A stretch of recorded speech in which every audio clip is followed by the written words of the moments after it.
Before we get into this week's video, I want to make you guys aware that we made another interesting video this week. We did an interview with one of the top realtors here in San Diego County to do an update on the San Diego housing market and the Southern California housing market.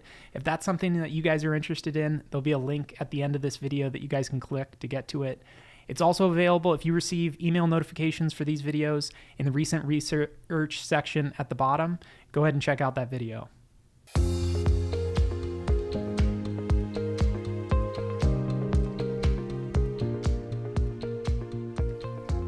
Welcome to Private Asset Management's Week in Review. Today is Friday morning, February 17th. I'm Dillon Hakes. And I'm Jeff Witt.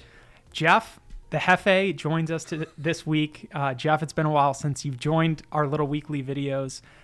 I want to get your take on what's going on with equity markets. We've had a strong start to the year, for the most of January. Things have cooled off a little bit. What's your view on where equity markets are today? Yeah, it seems like the equity markets are kind of taking a little bit of a pause. You're correct. We had a great January. We've got some recent economic news that's kind of called into question, the pace of the Fed rate hikes. Also, if there will be any rate cut this year. And all of that's kind of led to investors to kind of reassess their positioning. It is interesting, though, that even though we've had a little bit of a pullback in the market this week, what we've been seeing at least the last few days is the market opens pretty negative and it starts rallying about mid-morning, and we've been ending kind of flat. So for the week, at least for right now, we're down less than 1%. I think that's encouraging. People who don't follow the market as closely, but that strength throughout the day is usually sort of an encouraging sign. How would you describe this rally, or how do you put this in context compared to the rallies that we've seen last year? Are you thinking about this like this is another bear market bounce, or do you think that this has the potential to be sustained or hang around? What are you thinking? I think there's a lot that investors are having to digest, and I actually think that's somewhat indicative of what we've been seeing with the initial reaction to sell in the morning, and then as we start to digest some of the information that's come out, specifically with respect to inflationary data, I think that's where you're seeing some of the strength. So it seems to be, from my take, that what we probably are going to see is that the market will trade somewhat sideways for the next few months, or a few weeks to a few months, as we get more clarity on inflation and the pace of interest rate hikes. After that, the U.S. consumer is still incredibly strong.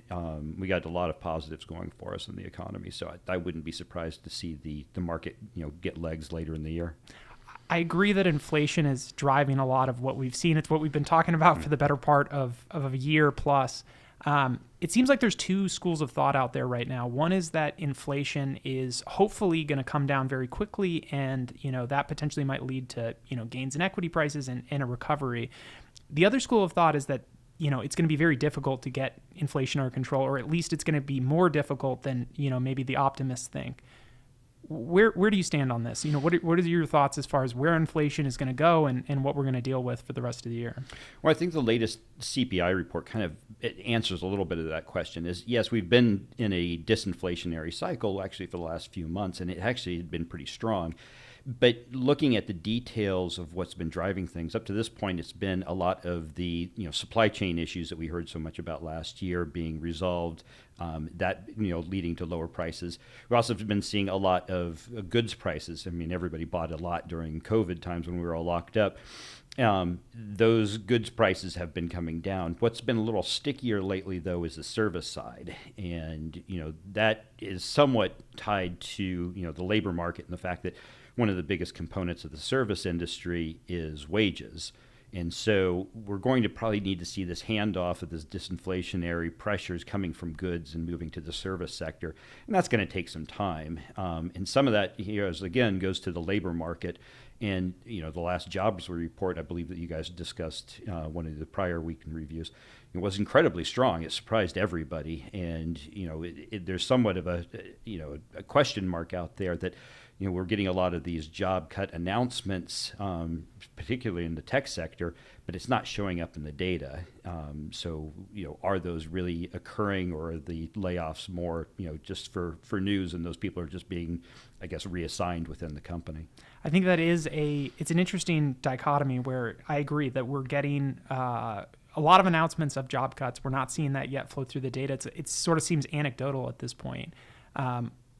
What is your view about what the Fed is going to have to do to get things under control? We've talked about, with David, who's joined us in the Week in Review, that, we're close to the end of interest rate hikes. What's your personal view of what the Fed's got to do, where they're going to end up to get things under control? Well, I think when we started this year, everybody was kind of, thinking that we would see a rate, the Fed pause a rate hike cycle, probably the March timeframe. I think that's been extended, and so we'll probably see at least another 225 basis point hikes. We've also seen, at the beginning of the year, there was, the market was pretty convinced that we were going to see rate cuts, by the end of the year, and I think that's starting to be somewhat in question. And I would agree with that. I think the recent data has shown that we're still in a disinflationary cycle, but it's not going down as quick as it has in the past. And I think the Fed is going to be very reluctant to pause until they're really convinced that we are going to be on a nice steady path back down to 2%. So we've heard the economic outlook from you. How do you turn this in your mind into an investment thesis? What are you thinking about from actually investing? What investments do you think look attractive today? A few things. First of all, we're on the fixed income side of things. We're extremely inverted yield curve. So short-term rates are a lot higher than long-term rates. So it sounds kind of counterintuitive, but my preference would be actually to start investing a little bit further out on the maturity spectrum. And the reason being is an inverted yield curve is usually indicative that rates are going to start falling. As I said, it's not likely that the Fed is going to be cutting rates by the end of the year, but the market is forecasting a rate cutting cycle.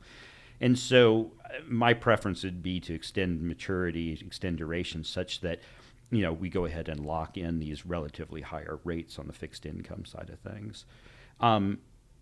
My view on the equity markets is that, we're probably hitting this period of uncertainty as people are starting to digest, really the pace of inflation and, how the Fed is going to ultimately have this glide path.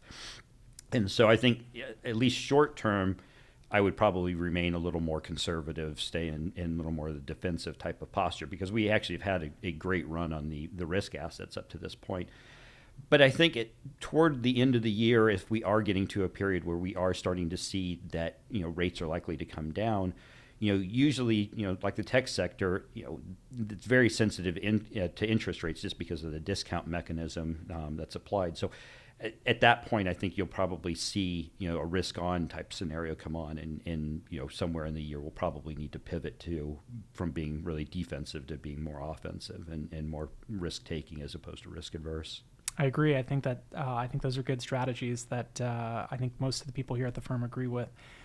Turning to another topic that I've talked to David in the past with, we've covered in our videos. It's been in the news a lot. Artificial intelligence. I want to pick your brain on this. I know we had a bit of a conversation, an argument in your office earlier today where we chatted about this. We have a little bit of a different view. I want to hear your viewpoint on what we're hearing. We've heard big investments out of the big tech companies in artificial intelligence. They've laid out some of these products. They've made them public so that people can get their hands on it and test it out. People are pretty amazed by it. What is your thought on this, on what we're seeing? Well, I think there's a lot of promise in there. There's also a lot of hype that's been built up. And I think over the last week, we've seen some, people testing, some of the AI products out there. And, they're producing some, I guess, questionable results. That being said, I think we're still really in the infancy of this technology, and it is expanding incredibly fast. One of the things that we were talking about in our investment committee meeting was, a number of years ago, or it might have been even more recent, Microsoft bought a company called GitHub, and we were really kind of questioning why they were buying that, because this company is just a repository where people can store their source code as they're working on it.